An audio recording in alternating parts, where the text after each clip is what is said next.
में जो आज है उस पल में जीता हूं और आज मैं आपके लिए क्या कर सकता हूं वो मैं सोचता हूं।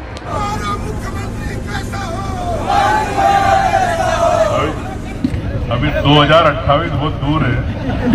हमारे पुतले भाई बोले कि इनकी मनोकामना पूरी होना चाहिए, मुख्यमंत्री बनना चाहिए, ये वो सब बोल रहे थे साथ में।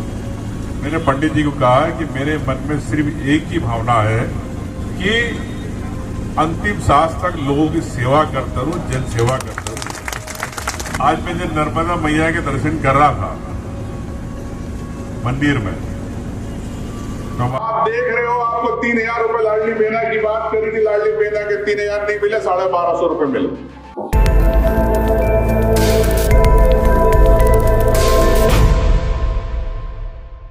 मुख्यमंत्री कैसा हो, हमारा मुख्यमंत्री कैसा हो। अभी 2028 बहुत दूर है। इसकी बात में एक बात मैं कहना चाहता हूं सबसे पहले। क्या नाम तुम्हारा? नीलेश पांडे। आज मैं जब नर्मदा मैया के दर्शन कर रहा था मंदिर में, तो हमारे पुतले भाई बोले कि इनकी मनोकामना पूरी होना चाहिए, मुख्यमंत्री बनना चाहिए, ये वो सब बोल रहे थे साथ में। पंडित जी बोले कि तो आपके मन में क्या है?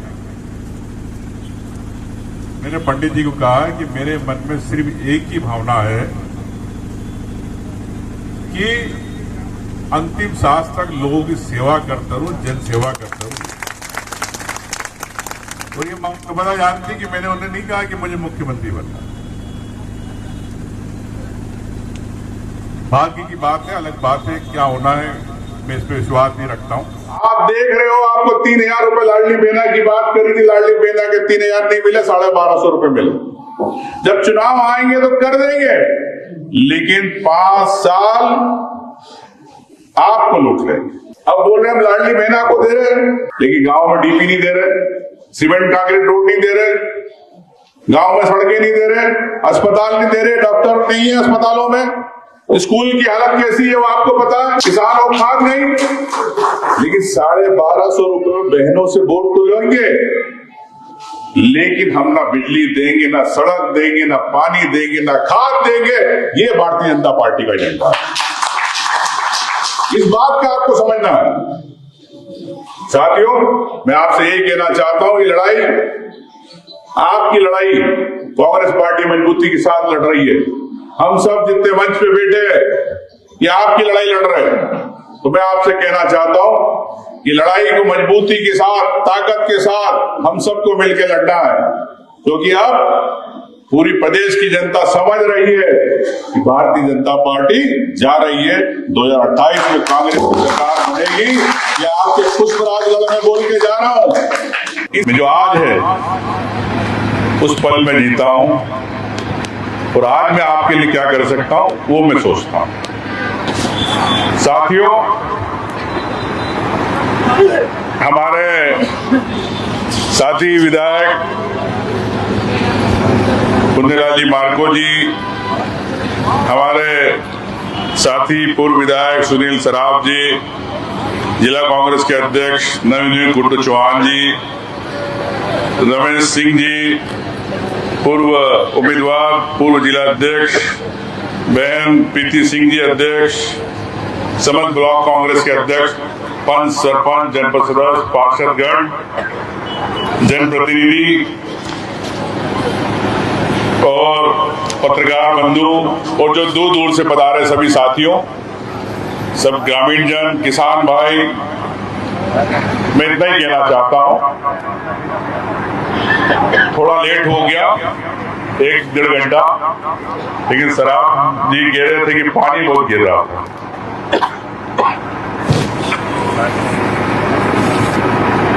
जब कोई चीज बदलती है, अगर आप इतनी रात को, अगर शाम को 6 बजे तक ग्रामीण जन बैठे हैं, तो ये आपकी जज्बा है, ये आपकी भावना है कि आप आने वाले 2028 में आप लोग ही कांग्रेस की सरकार बनाएंगे। ये मैं आपसे कहना, वोट चोर, गद्दी छोड़, कि नारे आप लगा रहे हैं, लेकिन आपको पता है कि वोट चोरी कैसे हुआ? कितने लोगों को पता? हाथ ऊंचा करो।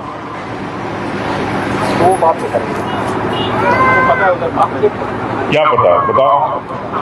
जो हमारे संविधान के द्वारा एक पात्रता जो वोटिंग करने की उस पे फर्जी वोटर लिस्ट पर नाम जोड़ना और बोलो बोलो। गिने हुए व्यक्ति को जो भारतीय जनता पार्टी के लोग हैं जो फर्जी वोटर लिस्ट सत्यापित करा करके हर एक विधानसभा हर एक लोकसभा पर फर्जी वोटिंग करवाते हैं। मध्य प्रदेश में वोट चोरी हुई, किसको पता है? ये बताओ। पता है? पांडे जी बताओ। आजा आजा। वोट चोरी 3 तरह से करता है। नहीं, मध्य प्रदेश में कैसे? हाँ, 3 तरह से भाई साहब। एक ईवीएम की तरह, जहां हमारा वोट ज्यादा होता है हमारे वोट को वोटर लिस्ट से काटता है। एक अपना वोट जो फर्जी तरीके से मतदार सूची में अंकित करवा के और फर्जी वोट डलवाता है। इस तरह से 3 तरह से भारतीय जनता पार्टी वोट चोरी करता है। चलो, धन्यवाद। मध्य प्रदेश के अंदर ये सरकार बनी है, ये वोट चोरी करके सरकार बनी। ये बीजेपी की सरकार नहीं है। अगर ईमानदारी से चुनाव होते तो आज कांग्रेस पार्टी की सरकार बनती मध्य प्रदेश में। वो कैसे बनी? 16 लाख वोट मध्य प्रदेश में चोरी हुए। जो राहुल गांधी जी ने देश में की बात करी, ऐसे मध्य प्रदेश की मैं आपको बताना चाहता हूँ। 16 लाख वोट, यानी अगर बीजेपी की 150 सीट मान लो, 10,000 वोट प्रति सीट पड़े। जहां बीजेपी जीती 10,000 वोट से वहां 5,000 वोट पड़ गए। जहां 5,000 से जीती वहां पर सीधे सीधे वोट बढ़ गए, और जहां 2,000 से जीती वहां 5,000 वोट बढ़ गए। कैसे बढ़े? पार्टी के कार्यकर्ता है, पोलिंग एजेंट कितने हैं बताओ? बीएलओ पोलिंग एजेंट वगैरह है? हाथ ऊंचा करो, कितने लोग बैठते पोलिंग पे? ऐसे बूथ कमेटी वाले कौन कौन है? हाथ ऊंचा करो, बूथ कमेटी वाले। ठीक है, तो जब आपको अंतिम सूची प्रकाशन होता है वोटर लिस्ट का, सूची प्रकाशन हुआ, दावे आपत्ति लग गई, नगर पालिका में भी होता है चुनाव। उसके बाद चुनाव आयोग ने कहा कि अब किसी को सूची नहीं देनी है। चुनाव आयोग ने खुद ने कहा, प्रमाण है कागज पे, मैंने जब प्रेस कॉन्फ्रेंस करी थी कहा था, मेरे खिलाफ चुनाव आयोग नहीं बोल पाया। चुनाव आयोग ने आदेश निकाला, लेटर निकाला है कि ना किसी वेबसाइट पे डालना, ना किसी को जानकारी देना, ना किसी पार्टी को आपको देना। और 2 महीने के अंदर 16 लाख वोट बढ़ा दिए। जब अपना पोलिंग एजेंट गया चुनाव पार्टी की तरफ से, उम्मीदवार की तरफ से, तो उसके बाद वोटर लिस्ट दूसरी थी जो पुरानी थी। तो दूसरा माइक दीजिए ना। वोटर लिस्ट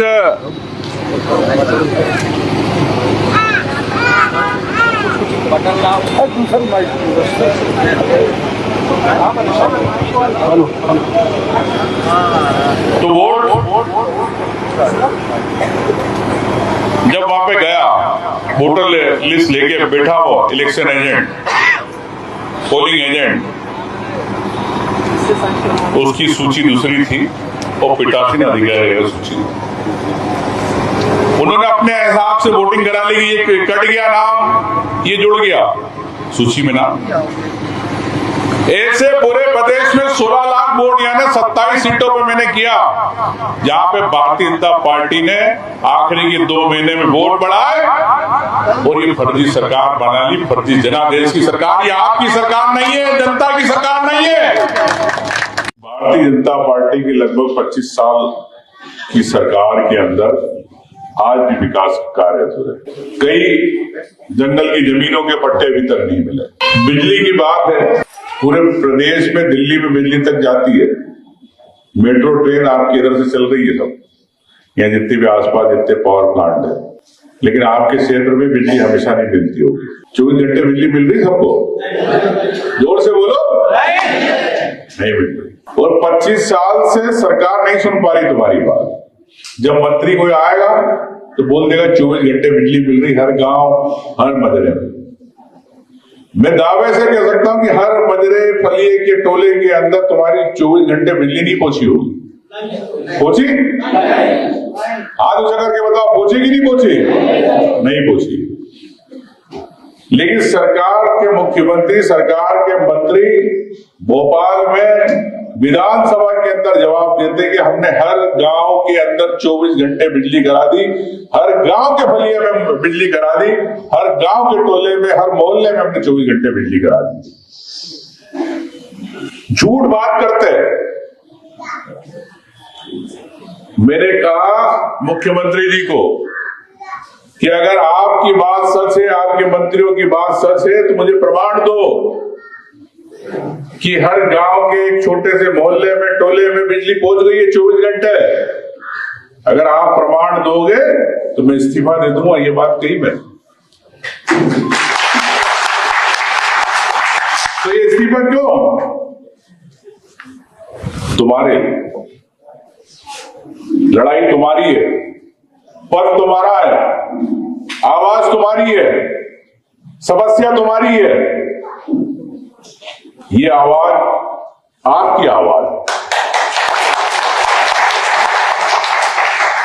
और इस आवाज को ताकत आपसे मिलती है कि हम जो विधानसभा में बात करते फुंदे भाई, हम सब विधायक हों, सरकार के मंत्री जवाब नहीं दे पाते, घुमाने लगते।